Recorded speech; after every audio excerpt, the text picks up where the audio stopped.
Picture this. It's Saturday morning. You're standing in your living room surrounded by stuff.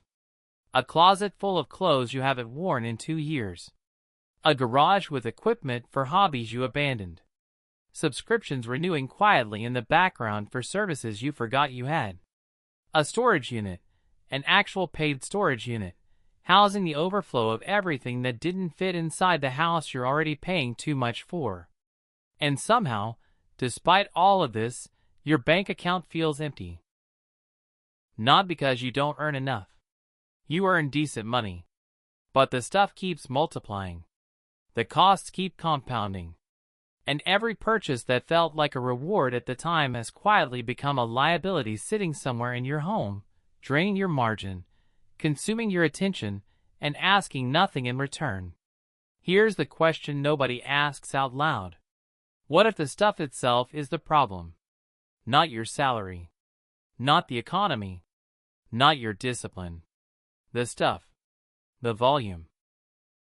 The weight of owning too many things that each carry a second cost you never calculated when you bought them. Today I'm going to walk you through the 50 minimalist rules that quietly, and I mean quietly, with no dramatic lifestyle overhaul, made me significantly richer. Not by earning more. By owning less, spending with precision, and recovering the margin that was silently leaking out of my life one unnecessary purchase at a time. Let's get into it. Here's what consumer culture tells you. More is more. More options, more comfort, more variety, more convenience. And if you can afford it, you should have it. That's what success looks like. A full wardrobe. A fully equipped kitchen. A car that reflects your status. A home that signals your arrival. That narrative is the most expensive story ever sold to the middle class. Because here's what it ignores completely. Every single item you own carries what I call a second cost. The purchase price is just the opening bid. After that comes storage, maintenance, insurance, mental energy, and the lifestyle multiplier effect, the invisible pressure to own more things that are compatible with the first thing. You buy a boat.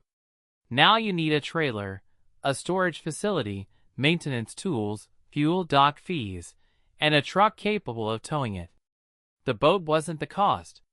The boat was the invoice for a lifestyle you never fully priced. And here's the most insidious part. Stuff consumes not just money, but attention.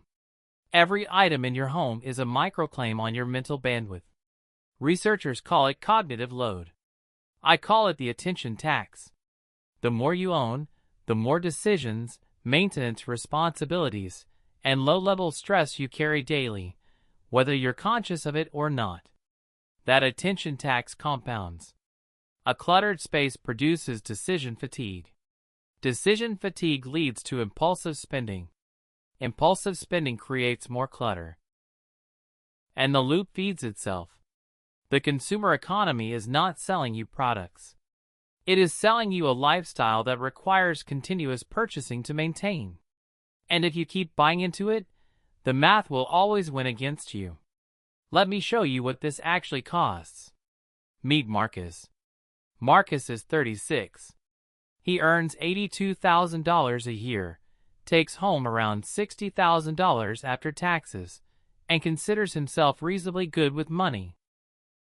He has a nice apartment, a new car, and a lifestyle that looks successful from the outside. Let's audit Marcus like a CFO. Layer 1. The ownership inventory. Marcus pays $180 a month for a storage unit. He has been renting it for 4 years. That's $8,640 spent storing things he doesn't use enough to keep at home. The contents of that unit, if sold today, would generate roughly $2,000. He has spent $8,640 to store $2,000 worth of assets. That is a negative ROI of 77%. Marcus has 14 active subscriptions. He can name 7 of them. The other 7, streaming services, software trials, membership boxes, a meditation app he opened twice, run him $340 a month. That's $4,080 a year in automatic charges for services delivering near zero value. Marcus owns 3 sets of power tools. One from a home repair project 4 years ago. One inherited from his father. One purchased last year for a renovation he hasn't started. He pays attention, time, and occasional maintenance costs across all 3 sets. He uses one set, occasionally. Layer 2, the second cost calculation. Marcus's car costs $520 a month in payments. But the full second cost, insurance, fuel, maintenance, registration, depreciation, brings the real monthly number to $1,140. His car, an asset he was told represented success, is consuming 16% of his take-home income before he spends a single dollar on anything else. His wardrobe contains clothes with a combined retail value of approximately $9,000. He actively wears items worth about $1,800.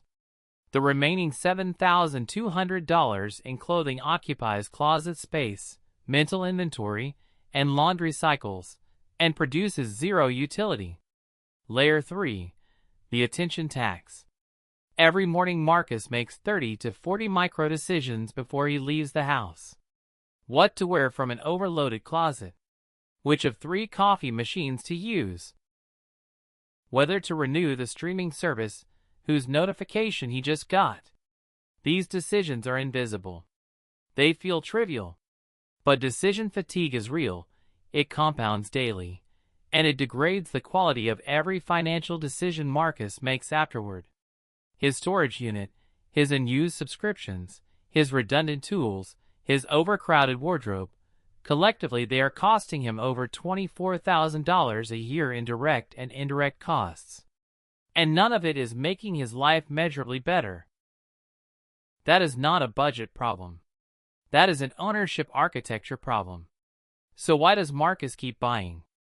Because the consumer economy is extraordinarily good at making acquisition feel like progress. Every purchase triggers a dopamine response. Every new item carries a brief sensation of improvement, upgrade, expansion. The feeling fades within days, sometimes hours. And when it does, the system is ready with the next offer, the next sale, the next limited time opportunity to fill the void that the last purchase left behind. This is not weakness.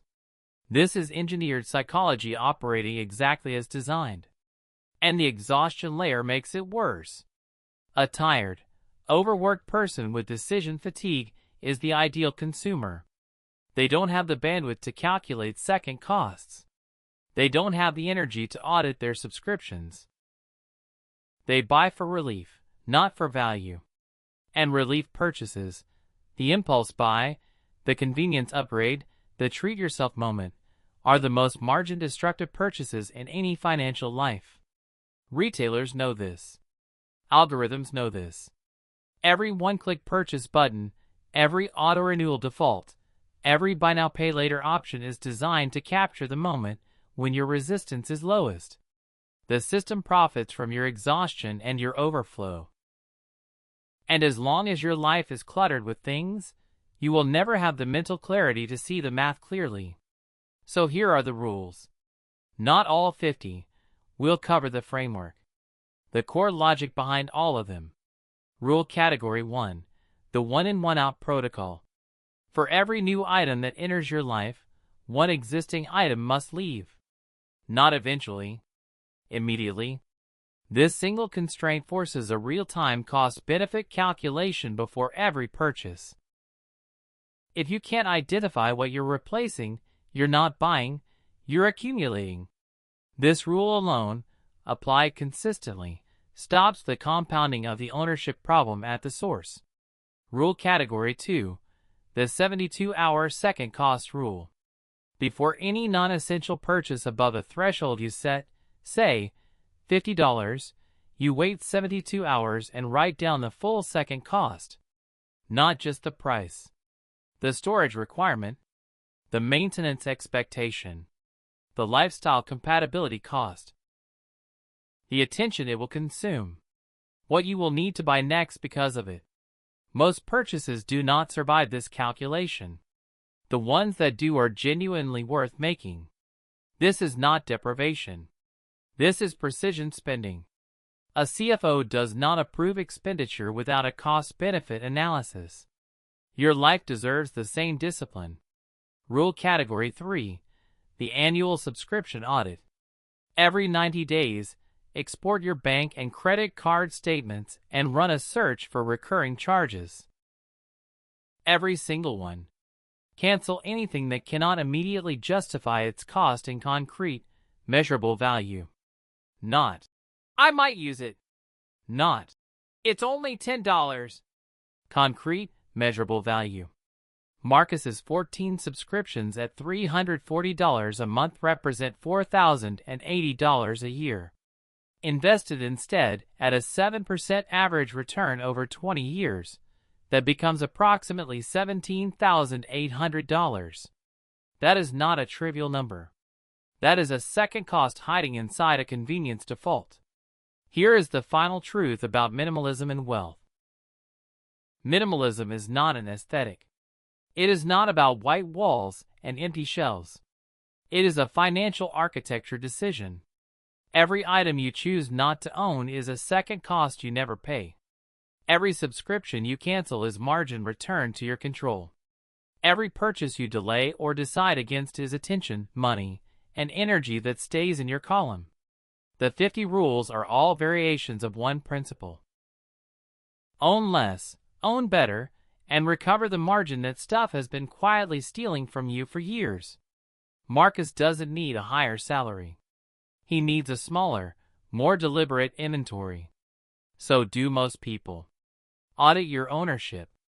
Apply the rules. Start recovering your margin. I'll see you in the next one.